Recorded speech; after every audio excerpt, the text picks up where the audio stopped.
तो वहीं उत्तरकाशी के धराली में रेस्क्यू ऑपरेशन अब भी जारी है। 8वें दिन भी रेस्क्यू ऑपरेशन किया जा रहा है। अब तक 1273 लोगों का रेस्क्यू किया जा चुका है।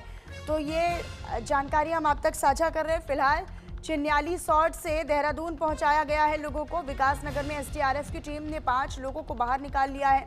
अब लगातार ये रेस्क्यू ऑपरेशन जो है वो 8वें दिन भी जारी है। हालांकि लगातार 8 दिन हो चुके हैं। बड़ी चुनौतियां यहाँ पर रेस्क्यू टीमों के लिए भी बनी हुई हैं। लगातार बदलता हुआ मौसम और बारिश जो हो रही है वो निश्चित तौर पर यहाँ के प्रशासनिक पूरी क्रिया में एक बाधा के तौर पर एक उत्पन्न हो रही है और एक अड़चन पैदा कर रही है। तो देखिए, जब मलबा हटाने का काम किया जाता है या फिर रास्तों को फिर से सुचारू करने का काम किया जाता है और लगातार जब बारिश होती है तो वो कीचड़ नुमा पूरा रास्ता बन जाता है और वहीं पर उस कार्य को रोक लेना पड़ता है। तो देखिए, फिर भी जो बिना रुके, बिना थमे, बिना हारे जो टीमें हैं वो लगातार काम कर रही हैं। तमाम हेलीकॉप्टर्स की मदद भी ली गई। हमने आपको दिखाया था शुरुआती तौर पर चिनूक की और चीता जैसे हेलीकॉप्टर की हेली सेवा की मदद ली गई थी और उसी के माध्यम से लोगों को एयरलिफ्ट कर सुरक्षित जगहों पर पहुंचाने का काम किया गया। हालांकि अभी भी जो लोगों की टीमें हैं, जो रेस्क्यू की टीमें हैं, वो लगातार जुटी हुई हैं। मलबा हटाने का काम वहाँ पर चल रहा है। दूसरी तरफ मुख्यमंत्री पुष्कर सिंह धामी भी लगातार इस पर नज़र बनाए हुए हैं। वो भी लगातार विभाग अध्यक्षों के साथ, विभागीय अधिकारियों के साथ बैठक कर रहे हैं और बाकायदा पल पल की जानकारी ले रहे हैं। दूसरी तरफ वो लोगों के बीच में भी पहुंच रहे हैं, उन्हें हर संभव मदद की बात वो कह रहे हैं। तो दूसरी तरफ उनके निर्देशों पर जो राहत सामग्री है वो भी लोगों तक पहुँचाई जा रही है।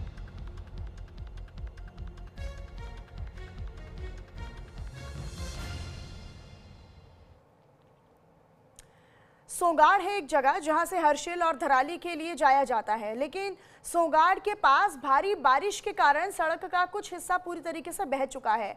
अब जब तक उस रास्ते को ठीक नहीं किया जाता तब तक हर्षिल और धराली के लिए पहुंचना बेहद मुश्किल भरा हो जाएगा।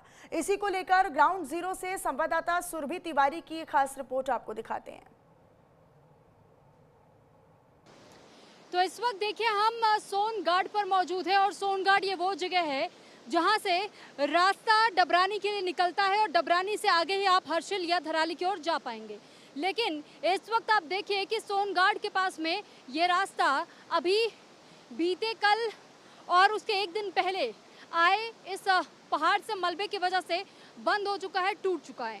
हालांकि यहाँ पर आप देख रहे हैं एसडीआरएफ की टीमें हैं जो लगी हुई हैं कार्य में और लगातार इस रास्ते को खोलने का प्रयास किया जा रहा है। इस ओर आप देखेंगे तो आप देखिए कि पूरा रास्ता बंद है।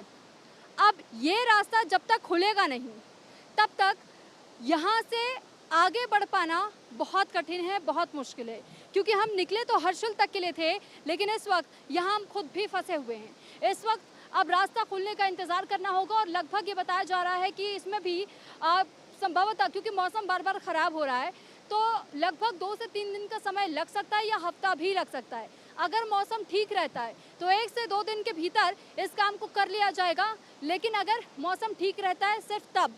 तो ऐसे में आप स्थिति समझ सकते हैं कि यहाँ पर चैलेंजेस टीमों के लिए भी है, क्योंकि हम आपको इस तरफ भी दिखाएं तो आप देखिए यहाँ पर ये जो पोकलैंड मशीन आप देख रहे हैं, इसी तरीके की एक पोकलैंड मशीन इसी भागीरथी नदी में अचानक से समा गई और ये जो हिस्सा आप देख रहे हैं, एक बार मैं फिर आपको दिखाना चाहूँगी, पहियों के निशान आप देखेंगे उसी पोकलैंड मशीन की है जो रास्ता खोलने का काम तो कर रही थी, लेकिन अचानक से यहाँ पर ये जो रास्ता है वहाँ से वहाँ तक वो पोकलैंड मशीन पहुँची थी, लेकिन उसके बाद वो भागीरथी नदी में समा गई।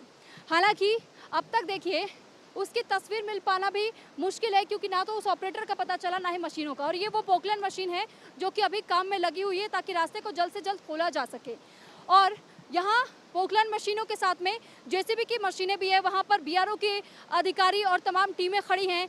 यहाँ साथ साथ में एसडीआरएफ की टीमें भी मौजूद है। आप खुद देखिए कि कैसे एक और जहाँ रास्ते को खोलने का काम चल रहा है तो वहीं बड़े बड़े बोल्डर्स, बड़े बड़े पत्थर अभी भी ऊपर से लगातार गिर रहे हैं और इसी वजह से ये रास्ता बेहद भयावह और डरावना हो जाता है इस रास्ते को पार कर पाना, क्योंकि ये जो पूरा पहाड़ है, इस पूरे पहाड़ को देखिए कि किस तरीके से ये कच्चा पहाड़ है, ये मिट्टी का पहाड़ है और जैसे जैसे मिट्टी खिसक रही है ये पूरा सड़कों पर आ रहा है और इसी वजह से मिट्टी खिसक के नीचे जब नदी में जा रही तो पूरा रास्ते का कटाव हो चुका है। जब ये रास्ता खुलेगा तो हर्षिल तक आगे बढ़ा जा पाएगा, चाहे वाहन से हो चाहे पैदल यात्रा में हो। कैमरा पर्सन सचिन के साथ मैं सुरभि तिवारी, न्यूज़ इंडिया के लिए गंगनानी से।